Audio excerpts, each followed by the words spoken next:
안녕하세요, 달보기 여러분. 지난 2회기에 이어 오늘은 3회기 불면증의 이완요법을 알아보고 적용해볼 시간을 가지겠습니다.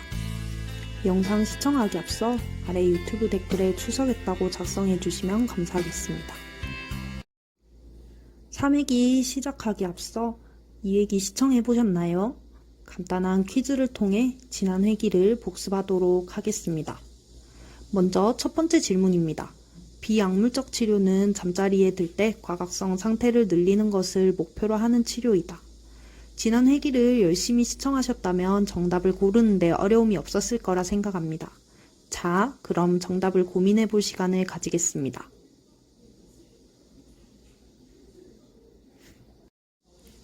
다들 고르셨나요? 정답은 X입니다.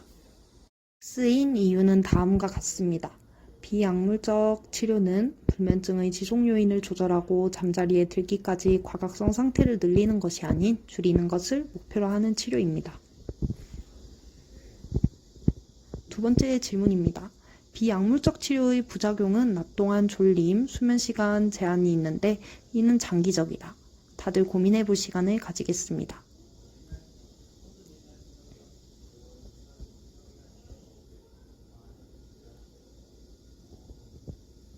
다들 고르셨나요? 정답은 또 X입니다.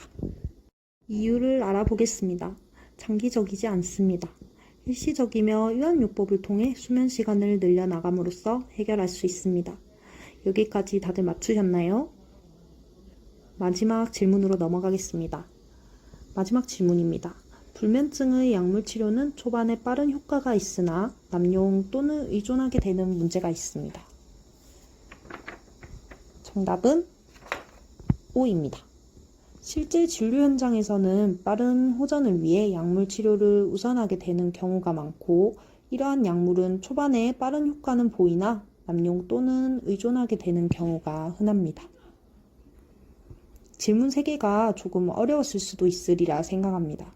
다 맞추지 않았어도 이번 복습 기회를 통해서 기억하셨으면 좋겠고, 또 본 영상 외에 워크북에도 나와 있는 내용이니 집에서 시간 나실 때 한번 읽어보시면 도움이 될 것입니다. 다음은 워크북 29페이지 이완요법의 방법에 대해 알아보겠습니다.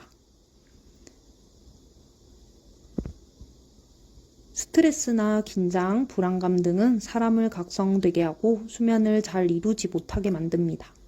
이러한 만성 불면증 환자의 경우 자율신경계 조절의 어려움으로 인해 긴장 상태가 지속되는 경우가 많습니다. 여기서 자율신경계란 심장박동, 소화관 운동, 소화액 분비 등의 내장작용은 우리의 의지와 관계없이 조절되는데 여기에 관계하는 신경계를 자율신경계라고 합니다. 이러한 문제를 해결하기 위한 방법 중 하나로 이완요법이 있습니다. 이완요법의 목적은 잠자리에 들 때 신체적, 심리적으로 각성된 상태가 되는 것을 막아 잠이 잘 들고 자주 깨지 않게 하는 것입니다. 이완요법에는 여러 방법이 있으며 대부분의 이완요법들은 불면증이 비슷한 효과를 나타냅니다. 따라서 어떤 방법을 선택할지는 여러분의 수면을 방해하는 각성의 종류, 개개인의 선호에 따라 달라질 수 있습니다. 이완요법에 정해진 금기는 없으므로 다음 내용들을 시청하시면서 선택하면 되겠습니다. 대표적인 것으로 점진적 근육이완법, 행경마호흡법, 자율훈련법, 심상훈련, 명상 및 바이오 피드백 등이 있습니다. 먼저 점진적 근육이완법은 신체적 각성을 줄이는 데 초점을 맞추는 것인데요. 여러 원인으로 얕은 호흡은 불안감을 더 자극하고 몸과 마음이 이완되는 것을 방해합니다. 이러한 해당 호흡법은 가슴이 아닌 배를 사용하는 호흡을 하여 몸을 이완하는 방법입니다. 다음으로 점진적 근육이완법을 적용하는 방법을 알아보겠습니다. 첫 번째로 편안하고 조용한 장소에 앉거나 눕습니다. 다음으로는 숨을 들이마시며 몸의 한 곳에 힘을 줍니다. 이때 중요한 건 10초간 힘을 주는 것을 유지합니다. 세 번째로 숨을 내쉬며 근육의 긴장을 빠르게 풀고 15초가량 긴장을 푼 상태로 유지해야 합니다. 마지막으로 발, 종아리와 발, 다리 전체, 손, 팔 전체, 엉덩이 등 다양한 다른 근육들에 대해 이와 같은 동작을 반복하도록 합니다. 읽어보셨나요? 그렇다면 위 순서대로 적용해 볼 시간을 가지도록 하겠습니다.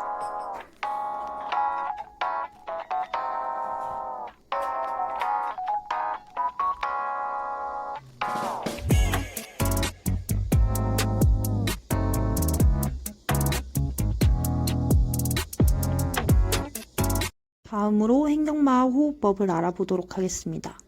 행경마 호흡법도 점진적 근육이완법과 유사합니다. 먼저 편안하고 조용한 장소에 앉거나 눕습니다. 그 다음으로 어깨의 긴장을 풀고 한 손을 가슴에 올리고 다른 한 손은 배에 올립니다.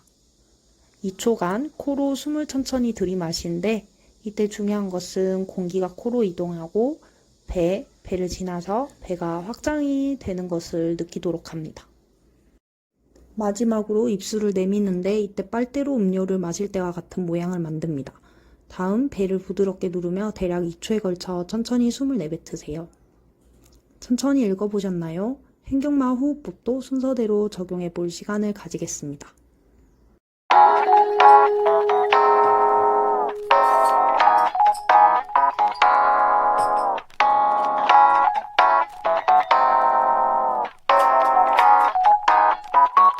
다음은 자율훈련법입니다. 독일에서 개발된 자가 최면요법이며 해당 훈련법은 말초의 혈액순환을 유도하고 신체를 이완시킵니다. 한번 알아보도록 하겠습니다. 먼저 편안한 자세로 앉거나 누운 상태에서 심호흡을 진행하고 시작합니다. 내 오른팔은 무겁다고 반복해서 이야기하고 생각하며 근육 이완을 유도해야 되며 훈련 초반에는 오른팔에 집중하며 계속 반복하도록 해야 합니다. 다음으로 내 오른팔은 따뜻하다고 반복해서 말하고 생각하고 이러한 느낌에 집중하도록 하며 내 심장이 조용히 규칙적으로 뛰고 있다라고 말하고 집중 또는 편하게 호흡을 하고 있다고 적용하도록 합니다. 내 명치는 따뜻하다고 말하고 느끼며 복부의 따뜻한 느낌에 집중을 하고 내 이마는 시원하다고 말하며 차가운 느낌에 집중합니다. 위의 과정을 처음에는 5분 정도 연습하다가 점차 연장을 하는 것입니다. 자율훈련법도 순서대로 적용해 볼 시간을 가지겠습니다.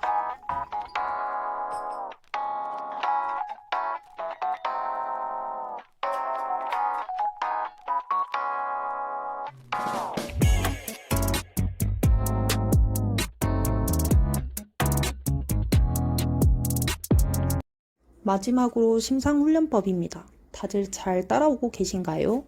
한번 알아보겠습니다.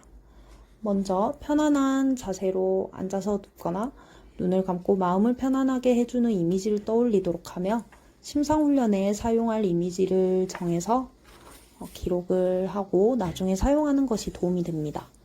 숙면에 취하기 좋은 편안한 이미지 혹은 나한테 맞는 것이 무엇인지 고민해 보는 게 좋겠죠. 위 내용을 참고하여 심상훈련법도 적용해 보겠습니다. 한번 해보셨나요?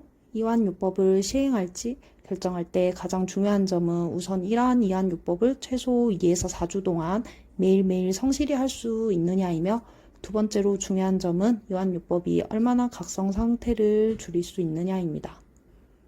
훈련의 초기에는 점진적 근육 이완 등을 아래 영상을 참고하여 해볼 수 있겠습니다. 익숙해지면 침실에서 잠자리에 들기 전에 스스로 해보면서 각성 상태의 감소를 경험해 볼 수 있습니다. 이렇게 3회기가 마무리가 되었는데요. 오늘은 직접 실전에서 적용해 볼 수 있는 이완요법들을 많이 알아봤습니다. 마무리하며 3가지 질문 사항들에 대해 생각을 해볼 시간을 가지고 작성해 보도록 합시다. 고민해볼 시간을 가지며 궁금한 사항은 아래 댓글로 남겨주시면 감사드리겠고 다음 회기는 나에게 맞는 비약물적 치료 방법을 점검하는 것입니다. 추가로 수면일기장에 대해 알아보고 활용하는 방법을 안내해드리겠고 이렇게 이번 3회기도 마무리가 되었습니다. 영상 끝까지 시청해주셔서 감사드리고 출석 댓글도 부탁드리겠습니다.